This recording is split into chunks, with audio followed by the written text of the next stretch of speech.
Botad SOG પોલીસે ગઢડાના Vavdi ગામેથી degree વગરનો bogus ડોક્ટરને ઝડપી લીધો છે। ગઢડાના વાવડી ગામે 6 માસથી ડિગ્રી વગર ક્લિનિક ચલાવી લોકોના આરોગ્ય સાથે ચેડા કરતો હતો।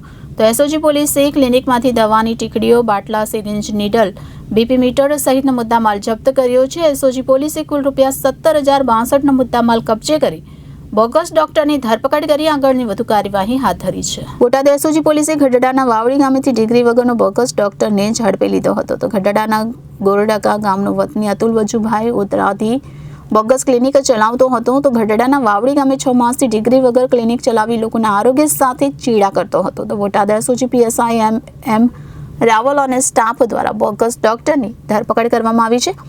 એસઓજી પોલીસે ક્લિનિકમાંથી દવાની ટીકડીઓ, બાટલા, સિરિંજ, નીડલ, બીપી મીટર સહિતનો મુદ્દામાલ જપ્ત કર્યો છે। એસઓજી પોલીસે કુલ ₹17,062નો મુદ્દામાલ કબજે કરી બોગસ ડોક્ટરની ધરપકડ કરી આગળની વધુ કાર્યવાહી હાથ ધરી છે।